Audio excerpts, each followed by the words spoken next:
चीजें हम इसमें सीखेंगे और हम देखेंगे कि भाई हमारे यहाँ पर देखो बहुत इंपॉर्टेंट चैप्टर है, बहुत इंपॉर्टेंट चैप्टर है और इस चैप्टर के लगभग दो या तीन सवाल जरूर आते हैं, बड़े बड़े सवाल आते हैं, क्वेश्चन जो आते हैं वो बड़े आते हैं, ऐसे टाइप के क्वेश्चन आते हैं, तो हम उसी के बारे में हम इसमें पढ़ेंगे। तो देखिए यहाँ पर देखिए कि जो है किस तरीके से हम इसको समझेंगे। तो यहाँ पर इसको समझने के लिए हमें अगली स्लाइड देखनी पड़ेगी और अगली स्लाइड का चैप्टर नंबर 4 की अगली स्लाइड कौन सी होगी वो हम देखते हैं, ठीक है। तो देखिए अगली स्लाइड जो है चैप्टर नंबर 4 की वो हम देखेंगे यहाँ पे। तो देखिए यहाँ पर एक सेंटेंस दे रखा है और वो सेंटेंस है किसका है, वो सेंटेंस है यहाँ पर जॉर्ज वॉशिंगटन, किसका है, स्क्रीन दिखाई दे रही है सभी को, बिल्कुल क्लियर। आज अजय शर्मा कहाँ है, अजय शर्मा दाल बाटी खाने गए क्या? सुमित भी नहीं है, सुमित अजय और सुमित भी, ऐसा ही लगता है, हैं? हाँ मुझे ऐसा लग रहा है। चलो कोई बात नहीं, फिर भी उनको एक बार अगर हो जाए तो उनको बोल देना कि हम लोग YouTube पे भी वीडियो डालते हैं तो वो वाली वीडियो एक बार देख ले। देखो ऐसा है कि जितनी चीजें आप देखोगे ना उतनी चीजें आपको फायदेमंद होगी। मैं ऐसा नहीं कहता कि हम अभी ये चीज, ओहो भारी साहब नमस्कार, हाँ क्या हाल है भारी जी? बढ़िया एकदम, चलो ठीक है। स्क्रीन दिखाई दे रही है? हाँ चलो, मैं भी तो दिखाई दे रहा हूं ना, है भारी? हेलो, मैं दिख रहा हूं? अच्छा चलो ठीक है, स्टार्ट करते हैं। भारी टाइम वेस्ट नहीं करते ज्यादा, क्योंकि और लोग सब इंपॉर्टेंट काम से छोड़ करके यहाँ बैठे। तो देखिए हम लोग जो पढ़ रहे हैं ये वाला जो सेंटेंस है जॉर्ज वॉशिंगटन का है, ठीक है। अब आगे देखो इसके बारे में आप लोग देखिए, आज का एक होमवर्क आपको दे रहा हूं कि आप इस जॉर्ज वॉशिंगटन के बारे में आप आज सर्च करेंगे और मुझे बताएंगे कि ये कौन था और इसने क्या क्या किया, ठीक है। ये आज आपका होमवर्क है। मैं कल आपसे आते ही पहला क्वेश्चन पूछूंगा कि इस महान व्यक्ति है, इस महान आत्मा के बारे में आप मुझे बताइए कौन था ये। इट इज योर वर्क, ठीक है। हम इसमें देखो ये क्या है, कोई विद्वान होगा जब इसने यहाँ पर एक सेंटेंस कहा है, क्या कहा है, is the most helpful, most useful and most noble employment of man. किसके लिए बोल रहा है? एग्रीकल्चर के लिए। एग्रीकल्चर एक ऐसा व्यवसाय है जो कि स्वास्थ्यवर्धक है, उपयोगी है और सबसे अच्छा, सबसे सर्वोत्तम अगर रोजगार कुछ है तो वो है कौन सा? एग्रीकल्चर का। देखिए हम भी किसान के घर से हैं और हमें पता है कि दुनिया में, हमारे भारत में सबसे ज्यादा इंपॉर्टेंट जो है ना वो है कौन? फार्मर्स, कृषक। आज सरकार जितनी योजना बनाती है सबसे ज्यादा एग्रीकल्चर के लिए, क्योंकि हमारा जो भारत है वो एग्रीकल्चर लैंड है, कृषि भूमि है और सबसे ज्यादा मोस्ट इंपोर्टेंट जो एम्प्लॉयमेंट है वो इसी एरिया में है, इसी सेक्टर में है, ठीक है ना। तो इसीलिए जॉर्ज वॉशिंगटन ने कहा है कि सबसे जबरदस्त एम्प्लॉयमेंट अगर किसी में है तो वो एग्रीकल्चर में है। तो यहाँ हम नेक्स्ट देखते हैं, देखिए अब इसके बाद में हम देखेंगे यहाँ पे एग्रीकल्चर के बारे में कुछ दे रखा है, तो वो क्या है, तो देखिए इसमें, चलिए अब बात करते हैं हम एग्रीकल्चर इन इंडिया, भारत में होने वाली कृषि। भारत में किस प्रकार की कृषि की जाती है, भारत में खेती क्या की जाती है वो हम देखेंगे। तो India is an agriculturally important country. देखो आपको यहाँ पर यहाँ पर देखो कई सारे क्वेश्चंस मिल रहे हैं। एक सवाल होगा, describe the agriculture India, about the agriculture in India. Bharat में जो कृषि की जाती है उसके बारे में आप कुछ शब्दों में इसको बयान करें। तो लेफ्ट हो गए, इस कुछ शब्दों में इसको बयान करें तो वो 3 नंबर का या 1 नंबर का यहाँ पर सवाल बनेगा। और वो सवाल क्या है, देखिए जैसे कि फर्स्ट क्वेश्चन फर्स्ट लाइन में दे रखा है आपको, वो हम देखेंगे इसमें कि India is the agriculturally important, यानी कि भारत में सर्वाधिक महत्वपूर्ण कोई कार्य है तो वो है क्या? एग्रीकल्चर। क्या है? कृषि। सबसे ज्यादा इंपोर्टेंट क्या है? कृषि है, ठीक है ना। तो हम इसके बाद में बात करेंगे। तो कृषि में देखिए सबसे इंपोर्टेंट है कृषि। अब इसमें agriculture produce most of the food that we consume, यानी कि जो हम ज्यादातर जो चीजें खाते हैं वो सबसे ज्यादा किससे मिलती है? एग्रीकल्चर से मिलती है। फिर अगली बात करें, agriculture also produce raw material for the various industries, कई सारे उद्योगों के लिए जो खेती है यानी कृषि है वो कच्चा माल का उत्पादन करती है। यानी कि आज आप देख लो, हमने इकोनॉमिक्स में हमने कुछ पढ़ा था, इकोनॉमिक्स में हमने पढ़ा था सेक्टर्स ऑफ, हमने इकोनॉमिक्स में पढ़ा था, क्या पढ़ा था कि सेक्टर्स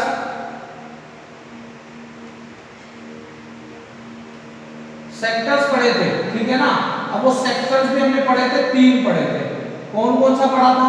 सबसे पहले पढ़ा था प्राइमरी, फिर हमने पढ़ा था सेकेंडरी, ठीक है, फिर हमने पढ़ा था टेरिटरी। तो प्राइमरी सेक्टर में जो काम होता था वो प्राइमरी सेक्टर में कौन सा काम होता था?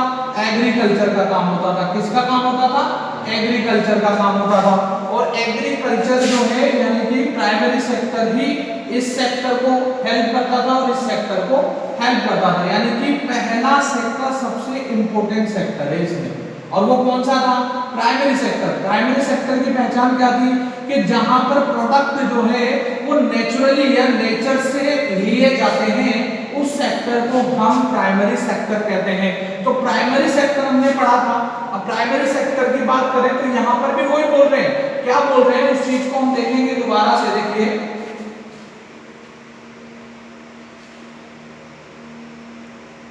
एक बार, ठीक है ना। तो एक बार हम इस चीज को देख लेते हैं ताकि आपको समझ में आ जाए। प्राइमरी सेक्टर की बात हुई थी, यहां पर हम समझना चाह रहे हैं कि agriculture also produce the raw material, यानी कि एग्रीकल्चर जो है वो क्या करता है? कच्चे माल का उत्पादन करता है। तो कच्चे माल का उत्पादन कर रहा है एग्रीकल्चर, तो इसका मतलब क्या है कि ये कौन सा सेक्टर है? प्राइमरी सेक्टर है, ठीक है ना। जैसे कि यहाँ पर देखिए, आप एक छोटा सा एग्जांपल लेते हैं, जो कि कपड़ा बनाया जाता है, उस कपड़े बनाने के लिए जो थ्रेड है वो भी कौन सी से आएगा? एग्रीकल्चर से आएगा। तो इसीलिए बोलते हैं कि agriculture also produce the raw material for the various varieties और various industry, for the various industry, अलग अलग उद्योगों के लिए जो है एग्रीकल्चर कई सारे कच्चे माल का उत्पादन करता है। डिड यू नो, क्या आप जानते हैं कि India is the second in the world in a crop output next to China. China के बाद में दूसरा ऐसा देश है जो कि सबसे ज्यादा फसल उत्पादन करता है या कृषि से उत्पादन करता है। 1.4 million square kilometre of land in India under cultivation, बहुत इंपॉर्टेंट। और ये फैक्ट है, ये सारे फैक्ट को हमें नोट डाउन करना है और ये एक एक नंबर के सवाल बनते हैं कि हमारे भारत जो है दूसरा सबसे बड़ा देश है जो कृषि से उत्पादन करता है। 1.4 मिलियन जो है स्क्वायर किलोमीटर का जो एरिया है वो कृषि भूमि है भारत में। और agriculture is the biggest economic sector, यानी कि सबसे बड़ा आर्थिक सेक्टर है ये।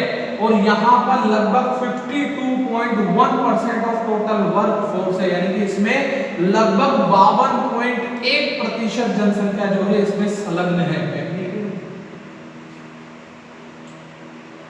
तो इतने सारे लोग इसमें क्या है, इसमें जो है शक्ल दिखाई देती है, हाँ ठीक है। तो है ना, इसमें इतने सारे लोग लगे हुए हैं। तो इंडिया का सबसे इंपॉर्टेंट एम्प्लॉयमेंट कौन सा हो गया? आंसर दो। भारत का सबसे एग्रीकल्चर। समझ में आ रहा है? ये पूरी स्लाइड समझ में आ गई? चलो वेरी गुड, मेरे को उम्मीद थी सारे समझदार लोग बैठे हैं आज। भारी जी आ गए, बहुत बहुत धन्यवाद भारी जी आपका। चलो चलिए हम बात करते हैं टाइप्स ऑफ फार्मिंग, कृषि के प्रकार। तो यहाँ पर देखिए, over years cultivation method in India have changed significantly depending upon the characteristics of physical environment, technological how and socio cultural practice। मतलब क्या है, कई साल तक जो है मतलब कई सालों बाद भी जो कल्टीवेशन जो है भारत में, जो कल्टीवेशन मेथड है वो धीरे धीरे जो है बदला जा रहा है, बदल रहा है।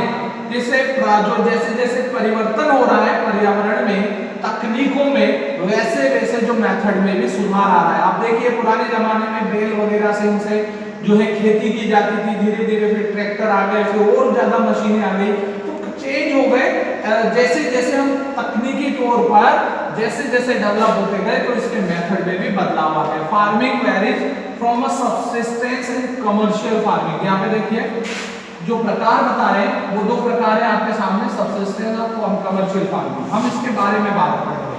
तो देखो at present in a different part of India the following farming system practice, यानी भारत के अलग अलग हिस्सों में अलग अलग प्रकार की खेती की जाती है। यहाँ पर देखो प्रिमिटिव, प्रिमिटिव का मतलब क्या होता है? पुराने तरीकों से की जाने वाली खेती, ठीक है ना। वो जो पुराने जमाने में जो हम लोग देखते थे ओल्ड एज जो वाला पीरियड होता था, वो न्यूलिथिक एज जो था, है ना, वो वाला जो है मतलब बहुत एंशिएंट टाइम में जो लोग बाग खेती करना जब उन्होंने स्टार्ट किया होगा तो वो तरीके जो है प्रिमिटिव। आज भी करते हैं लोग बाग, बहुत सौ के पास ट्रैक्टर नहीं होता, बहुत सौ के पास मशीनें नहीं होती, तो वो क्या करते हैं पुराने जमाने में करते। तो वो फार्मिंग कौन सी है? प्रिमिटिव सब्सिस्टेंस फार्मिंग है। आगे देखो इंटेंसिव सब्सिस्टेंस फार्मिंग, ठीक है, ये उससे बड़ी जो है लेवल पर की जाने वाली खेती है। फिर कमर्शियल, इसको हम बोलते हैं व्यापारिक या वाणिज्यिक तौर पर की जाने वाली, यानी कि जब हम जिसके प्रति व्यापारिक लाभ जिसमें हम गेन करें वो कमर्शियल फार्मिंग है। Did you know agriculture is the largest livelihood provider in the rural India, यानी कि ग्रामीण भारत में जो कृषि है वो सबसे बड़ा जीविका अर्जित करने का जो है माध्यम है। यानी कि गांव में आज जितने भी ज्यादा से ज्यादा लोग जिस काम में लगे हुए हैं वो कौन सा है? वो है एग्रीकल्चर। चलिए नेक्स्ट हम बात करते हैं। यहाँ देखो how many types of agriculture या फार्मिंग? 3 टाइप्स, प्रिमिटिव, इंटेंसिव और कमर्शियल। एक नंबर का सवाल हो गया ना। भारत में 3 प्रकार की खेती की जाती है या 3 प्रकार से खेती की जाती है, प्रिमिटिव, इंटेंसिव और कमर्शियल, ठीक है। अब नेक्स्ट हम बात करेंगे तो देखिए यहाँ पर बात करें primitive subsistence farming. This type of farming is still practice in a few place in India. Bharat में कुछ ही क्षेत्रों में की जाती है। It's practice on a small patch with the help of the primitive tools. पुराने जो औजार थे हल वगैरह से इनसे जो है की जाती है, जो लकड़ी का है, जो लोहे का हल होता था, नाव, है ना, digging sticks and the family of community labour, जिसमें घर के लोग और समूह के लोग जो है वो लेबर के रूप में काम करते हैं। This type of farming depend upon the monsoon, और ये जो है किस पर? जो सिंचाई के लिए जो है मॉनसून पर निर्भर करती है, नेचुरल यानी प्राकृतिक रूप से उपजाऊपन पर निर्भर करती है। The soil and the suitability of other environmental condition. जो देखो सिंपल सा समझना कि इस खेती में सारी चीजें जो है वो प्राकृतिक चाहिए, सारी चीजें प्राकृतिक रूप से चाहिए। जैसे मॉनसून हो, बरसात होगी तो ये फसल होगी, अदरवाइज नहीं होगी। उपजाऊपन जितना बना रहेगा उतनी ज्यादा फसलें होगी, मिट्टी अच्छी होनी चाहिए। ये सारी जो पर्यावरणीय स्थितियां हैं वो इस पर डिपेंड करती है ये खेती। इसके लिए अलग से टेक्निक नहीं होती, पुराने जमाने की तरह से जो की जाती थी। It is called the slash and burn. ये याद रखना, ये कई बार ये क्वेश्चन आ चुका है। स्लैश एंड बर्न एग्रीकल्चर, ये 2 नंबर या 3 नंबर का सवाल आता है। स्लैश बर्न का मतलब क्या है? यहाँ पे पिक्चर्स दिख रही है। स्लैश और बर्न यानी कि खरपतवार जो क्या होता है, जैसे कोई जमीन है, अब वो जमीन जैसे कि मान लो जंगल है, तो वहां पर क्या है कि जो है डायरेक्ट जाकर तो खेती नहीं कर सकते, वहां पे बहुत सारी झाड़ बबूल झाड़ियां वगैरह उगी हुई होती है। तो सबसे पहले उनको काटा जाता है, देन उसके बाद में उनको जला दिया जाता है। तो देखो स्लैश एंड बर्न। अब उसके बाद में क्या हुआ कि जो जलाया गया तो उसकी राख जो है ना वो पूरी जगह पर फैल जाती है। अब जब बरसात होती है तो फर्टिलाइज हो जाती है वो जमीन, तो फिर वहां पर जो है उसको मतलब एक जमीन को कृषि योग्य बना करके वहां पे खेती की जाती है। वो तरीका स्लैश और बर्न तरीका कहलाता है। फार्मिंग क्लियर, देखो इस तरीके से ये पिक्चर दे रखी है, तो ये जो खेती की जाती है स्लैश बर्न है। तो देखो फार्मर क्लियर द पेच of land and produce the crops and sustain their family. समझ में आ गया? एक ही लाइन में समझ में आ गया कि भाई फार्मर जो है एक जमीन को क्लियर करके अपने परिवार से जो है खेती करता है। सोइल फर्टिलिटी डिक्रीज, और जब वहां की फर्टिलिटी उपजाऊपन खत्म हो जाता है तो farmer shift and start the cultivation. देखो ध्यान से सुनना, क्या कहा कि जब उपजाऊपन खत्म हो जाता है तब वो फार्मर क्या करता है, वहां से शिफ्ट कर देता है। क्या कर देता है? शिफ्ट। और start the cultivating in a same way on a fresh page of land. बहुत इंपॉर्टेंट लाइन है, इस लाइन को याद कर लोगे तो एक इसका नाम निकल करके आ जाएगा, शिफ्टिंग कल्टीवेशन, स्थानांतरित कृषि। अब शिफ्टिंग कल्टीवेशन का मतलब शिफ्ट कर देना, कब? जब पुरानी जमीन की फर्टिलिटी कम हो जाती है, डिक्रीज हो जाती है, तो उस दौरान क्या करता है किसान? दूसरे नए भूमि पर चला जाता है, वहां पे खेती करता है उसी तरीके से। This allow the nature replenish, इससे क्या होता है? प्रकृति को अपने आप को दोबारा सुधारने की जो है समय मिल जाता है। और तो क्या होता है? Soil productivity in this type farming is low as a fertiliser for the modern input are use. मतलब क्या होता है कि उसमें क्या है कि प्रकृति की या जमीन की फर्टिलिटी बनी रहती है। उसमें क्या होता है कि जो आधुनिक जो रासायनिक जो है फर्टिलाइजर्स है यानी कि खाद है, उसका उपयोग नहीं करते, तो उसकी क्या है? उपजाऊपन बना रहता है और प्राचीन तरीके से उसमें जो खेती की जाती है। तो ये कौन सी खेती है? ये प्रिमिटिव सबसिस्टेंस फार्मिंग। भैया ये जो है पूरा जो क्वेश्चन बनता है वो 4 नंबर का क्वेश्चन आता है इसके बारे में अगर पूछ लिया जाए। अगर मान लो कि ये तो है, अगर बड़ा क्वेश्चन जो 8 नंबर का क्वेश्चन आता है 8 से 6 नंबर का, वो अगर आ जाएगा तो ये एक पॉइंट हो गया कि इंडियन फार्मिंग का, भारत में की जाने वाली खेती का। अब इसका दूसरा पॉइंट है different name of slave one. ये देखो, ये भी एक छोटा क्वेश्चन बनता है कि भाई किस किस नामों से उसको जाना जाता है, और हर बार आता है ये सवाल, ऑप्शन में भी आता है और 1 नंबर के में भी आता है। कैसे आता है? जैसे भारत में देखो, नॉर्थ ईस्टर्न स्टेट में इसको झूमिंग कहते हैं, मणिपुर में इसको जो है कमलू कहते हैं, कामलू, ठीक है। नेक्स्ट आ जाओ, छत्तीसगढ़ में इसको दीपा, अंडमान निकोबार में भी इसको दीपा। तो ये कई सारे नाम हैं जो आपको इसमें दे रहे हैं। मैं आपको इसकी पीडीएफ दूंगा तो आप इसको नोटबुक में नोट कर लेंगे और याद करेंगे। मैक्सिको में इसे मिल्पा कहते हैं, वेनेजुएला में इसे कोंगो, ब्राजील में इसे रोका, सेंट्रल अफ्रीका में इसे मास्लो, इंडोनेशिया में लेबन और इसके लेडन कहते हैं, और वियतनाम में इसे रे। यानी कि एक तरह से देखा जाए तो वर्ल्ड में बहुत सारी जगह पर भी इस तरीके से खेती की जाती है, जिसको स्लैश और बर्न जो है कल्टीवेशन के नाम से हम इसे जानते हैं। तो देखिए नेक्स्ट हम बात करेंगे इंटेंसिव सबसिस्टेंस फार्मिंग। देखिए इसमें क्या है? This type of farming is practice in area of high population pressure, जहां पे जनसंख्या घनत्व ज्यादा होता है या फिर उत्पादन पर जनसंख्या का भार ज्यादा होता है। जैसे मान लीजिए कि जो है जहां पर बहुत मतलब जहां पे उत्पादन बहुत सारी जनसंख्या के लिए किया गया, ठीक है ना, तो उस जगह पर जो खेती की जाती है, जैसे छोटे छोटे खेतों में बड़ी मात्रा में उत्पादन करने की कोशिश की जाती है, ठीक है। छोटे छोटे खेतों को जोड़कर एक बड़ा खेत बनाया जाता है, वहां पर जो है कृषि की जाती है ताकि उत्पादन अधिक हो और ज्यादा से ज्यादा जनसंख्या का भरण पोषण किया जा सके। तो वो वाली जो फार्मिंग है वो इंटेंसिव सबसिस्टेंस फार्मिंग कहलाती है। आवाज आ रही है मेरी सभी को? चलो ठीक है, हम बात कर रहे हैं इसमें।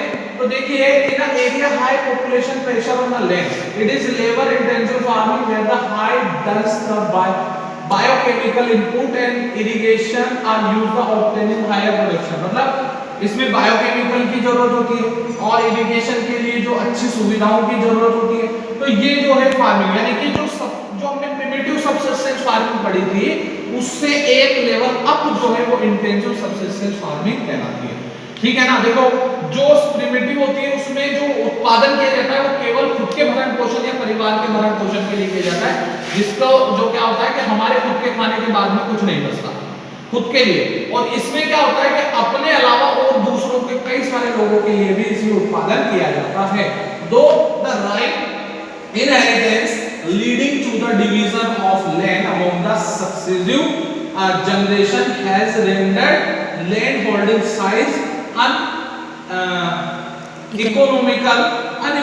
The farmer continue to take maximum output from the limited land and absence of alternative source of livelihood, though there are the enormous pressure of agriculture. मतलब क्या है ये देखो इसमें क्या है कि जो कई सारे जो है क्या नाम से जो खेती की जाती है वो इसमें क्या होता है, जैसे कि जो क्षेत्र है किसान जो काम कर रहा है उसमें इसमें क्या करता है कि उस एक भूमि से ज्यादा आउटपुट लेने की कोशिश करता है और फिर उसके बाद में क्या हो जाता है, the absence of alternative resource of livelihood, और फिर वो क्या करता है कि धीरे धीरे फिर वो दूसरे जो है अल्टरनेटिव सोर्स भी खोजता है, किसके अनुपस्थिति में, अगर उसके पास दूसरा जीविका उपार्जन का कोई साधन नहीं है तो वो केवल उसी पर जो है आधारित होता है, निर्भर होता है और उसी पर वो क्या करता है, खेती का कार्य करता है। नेक्स्ट हम बात करेंगे इनॉर्मस प्रेशर ऑफ एग्रीकल्चर, और उस पर जो है ज्यादा जनसंख्या का दबाव होता है उस जमीन पर। तो देखिए आप इसमें देखेंगे कि 12% of the world farm land is in India, यानी कि भारत का लगभग 12% जो है, विश्व का 12% भारत में कृषि भूमि है, यानी कि जो वर्ल्ड में टोटल कृषि भूमि है उसका 12% केवल मात्र भारत का हिस्सा है। तो ये हम देखेंगे इसमें। नेक्स्ट हम बात करते हैं, बहुत बड़ा चैप्टर है, धीरे धीरे हम पढ़ेंगे, कमर्शियल फार्मिंग, वाणिज्य स्तर पर की जाने वाली खेती। आपको देखो इसमें इक्विपमेंट्स, बड़े बड़े इक्विपमेंट्स काम में आ रहे हैं। तो in this type of farming higher does is a form of a modern input like a HVY seeds। आपको बताओ हमने जो है इंडियन जो हमने पढ़ा था लेसन के, कोई बात नहीं कि हमने 9th क्लास में भी पढ़ चुके HYV सीड्स क्या है। आपको बताओ हमारे यहाँ पर जो एग्रीकल्चर रेवोल्यूशन आई थी, हरित क्रांति ना, ग्रीन रेवोल्यूशन, ग्रीन रेवोल्यूशन, हाँ, तो उस समय क्या है कि गवर्नमेंट ने HYV सीड्स जो है उसको काम में लेने के लिए किया था ताकि ज्यादा से ज्यादा उत्पादन किया जाए। हाइब्रिड वाले आप समझते होंगे, तो केमिकल और उसमें केमिकल फर्टिलाइजर्स का यूज किया जाए, ठीक है ना, और इंसेक्टिसाइड्स है, पेस्टिसाइड्स है, इन सभी का जो है उपयोग किया जाता है, किस लिए, उच्च उत्पादन के लिए, हायर प्रोडक्टिविटी, यानी कि ज्यादा से ज्यादा उत्पादन करने के लिए जिनका उपयोग किया जाता है वो जो है, जिसमें जैसे मतलब आधुनिक साधनों का उपयोग जिस खेती में किया जाता है उत्पादन में वृद्धि के लिए, चाहे वो खाद ले लो, चाहे वो संसाधन ले लो, चाहे औजार ले लो, तो वो वाली जो खेती है उसको हम कमर्शियल फार्मिंग के नाम से जानते हैं। The degree of commercialisation varies from of region to region, मतलब इसका क्या है, अलग अलग प्रकार है अलग अलग क्षेत्रों में। For example rice is commercial crop on Punjab and Haryana, यानी कि जो चावल है वो पंजाब और हरियाणा में कमर्शियल है, but in Orissa it is a subsistence crop, यानी कि केवल भरण पोषण के लिए उत्पादित की जाती है। पंजाब में बड़े लेवल पर उगाई जाती है और यहाँ पर केवल अपने खुद के भरण पोषण के लिए काम में ली जाती है। तो कुछ जगह पर जो कई प्रकार की फसलें हैं वो कहीं पर कमर्शियल है और दूसरी जगह पर सबसिस्टेंस है। नेक्स्ट हम बात करेंगे प्लांटेशन। प्लांटेशन का आप देखिए इसमें क्या है, plantation is the type of commercial farming. Plantation भी एक कमर्शियल फार्मिंग का ही प्रकार है। It is the type of farming in which a single crop is grown on a large area, बड़े क्षेत्र में। जैसे कि आप देखो ये पूरा, ये अब क्या है, इसका एग्जांपल ये कि एक ही तरह का, ये तीखे बागान है यानी चाय के, तो यहाँ पर क्या है, एक ही तरह की फसल पूरी रेंज पर या पूरी बड़ी रेंज पर जो है, इसका मतलब पूरे इस एक जो है क्षेत्र में उगाई जा रही है, तो एक ही टाइप की है। तो देखो क्या है कि जब एक बड़े क्षेत्र में एक ही प्रकार की यानी सिंगल फसल जो है वो उगाई जाती है, उसे ही हम प्लांटेशन कहते हैं। और ये कमर्शियल प्लांटेशन, कमर्शियल फार्मिंग का एक टाइप है। Plantation has an interface of agriculture in the industry, यानी बहुत महत्वपूर्ण इसका जो है योगदान है उद्योग में। Plantation use capital intensive input with the help of migrant labour, स्थानांतरित यानी प्रवासी मजदूर जो है उनकी मदद से, यानी दूसरी जगह पर से मजदूर ला करके उनकी मदद से जो है इसमें क्या किया जाता है, खेती की जाती है।